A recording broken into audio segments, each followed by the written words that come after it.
Message de la coordination provinciale du Tanganyika à l'occasion de la commémoration du 5e anniversaire de la mort du premier secrétaire général du parti, l'honorable Pierre Lumbi Okongo. En mémoire de la disparition de l'honorable Pierre Lumbi Okongo, premier secrétaire de notre parti, mort le 14 juin 2020, la coordination provinciale du Tanganyika se réunit pour rendre un vibrant hommage à ce grand homme politique qui a servi dignement notre pays et loyalement notre cher parti, présidé par le bien-aimé Moïse Katumbi Tchapwe. En ce jour mémorable qui nous rappelle ces grands vides laissés par ces baobabs de la sphère politique congolaise, loin d'abdiquer le combat qu'il a mené, celui de l'instauration d'un véritable état de droit, nous restons engagés et indomptables à son héritage politique, légué à son successeur, l'honorable Dieudonné Bolengetenge Balea, gestionnaire au quotidien du parti. Depuis maintenant plus de 5 ans, Ensemble pour la République est engagé dans la voie du renouveau, ce qui engendre des problèmes avec ces vieilles mentalités politiques congolaises sous toutes ses formes. Nous avons non seulement le regret d'avoir perdu un modèle politique d'une grande facture qui a accepté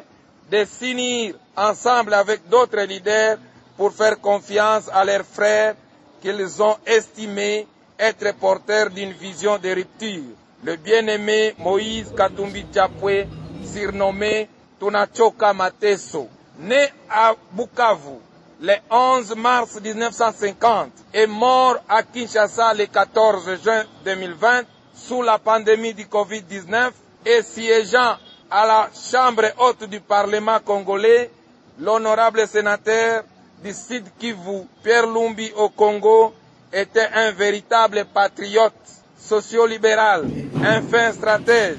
et défavorable à l'instauration de la pensée unique et du régime de la terreur. Prêt à lâcher là où le respect des règles démocratiques fait cruellement défaut, vous comprenez donc qu'il était prêt à démissionner ou à désister à toute fonction publique servie au dos des principes non démocratiques, évitant de salir sa réputation et son personnage qu'il a construit sur le modèle des principes et de la loyauté à ses engagements. Par ailleurs, la coordination provinciale du Tanganyika tient à réagir aux inepties tenues par le vice-premier ministre et ministre des Transports, Jean-Pierre Bemba Gombo, le 9 juin dernier sur Top Congo, contre le président Moïse Katumbi Tchapwe. Propos irresponsables et qui tendent à enfoncer le climat de division au moment où le pays est secoué par la rébellion. Pour rappel, Jean-Pierre Bemba Gombo a été, dans un passé récent,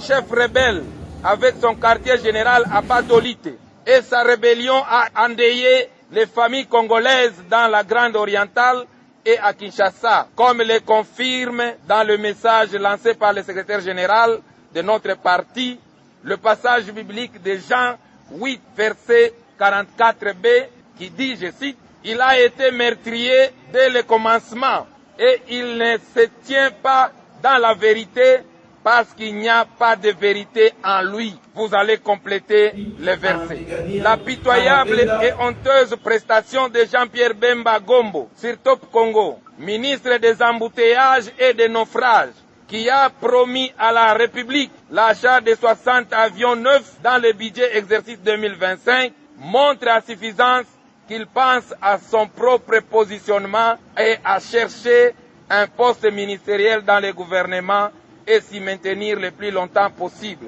Malheureusement, en distillant la haine contre ceux qui ne sont plus guidés en politique par la recherche de la prospérité matérielle, heureusement pour lui, nos pères de l'Église ont compris son état d'âme et nous ont demandé de prier pour sa délivrance. Les ambitions politiques du président Moïse Katumbi Tchapwe depuis 2015 sont tournées vers les choses intemporelles. Comme le dit l'honorable Mike Mkebai, il veut